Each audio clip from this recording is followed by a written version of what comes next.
Hi again, everybody. It's Dr. Tim Newton with Inspire Movement Physical Therapy, specializing in holistic manual therapy, preventive care, and ergonomic solutions for you, your family, or your organization.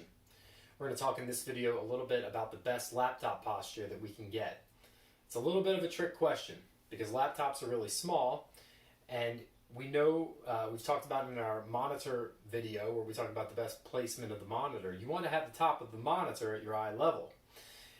But you also want to be working down here around belly button level for your keyboard and your mouse. Whenever you've got a laptop, inherently that area gets closed down and it's impossible to get both of those achieved. You may be able to get one, but both can get difficult. So here we are right here in this position. Now I have to lift my hands up and I have to crouch my head down to be able to see things properly. It's kind of a lose-lose. It is possible to achieve one of these at the expense of the other. If I were to bring the monitor up higher, where we're at eye level, the keyboard here would then, of course, be even higher and even more difficult. If I'm working down here in this space, say I had a keyboard tray, or if I'm working in my lap where it's pretty good for my arms, my head position suffers. I can tilt it back a little bit, and that makes it a little bit better, but I am still looking down. If you're only using the laptop for a short period of time, say it's like an hour or two at most, if you're traveling, if the situation dictates as such, this is probably the best way to do it. The best thing to sacrifice is probably the neck posture versus the wrists. If you're up like this, you're really going to be leaning on things. You're going to have shoulder strain, compressing the wrists. So this is probably the best thing that you can do with a laptop, is to work in this position, probably tipping the screen back a little bit to your comfort like that. Or again, on a keyboard tray or on your work surface or whatever it is. That all being said, what you really want to do if you're working for more than a few hours at a time, you really need to open that space up. You got to get that monitor up and you got to get the hands here in a more natural, neutral position.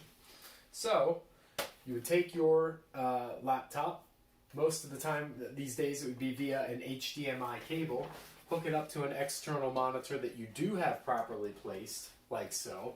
And you can also use either Bluetooth or some kind of USB connection to get a mouse and a keyboard. And these are some nice fancy ones here, an ergonomic keyboard and an ergonomic mouse, which we'll discuss in other videos. Here, we're now, and this is even, I have to bring my chair up a little bit to get myself more level with this. Now, things have opened up for me, and I can work in a much more comfortable position. And that's what the desktop is supposed to be like. But laptops are a big thing that a lot of people, especially when they're working from home or working in other locations, people get involved in their work and they forget the ergonomics of it, and this starts to add up over time. So you got to figure out ways to open that space up. If you're on the road, you can use a little foldable riser that you put a laptop on top of. We're going to talk about that in another video as well, where you can operate and then still have the monitor at the best height.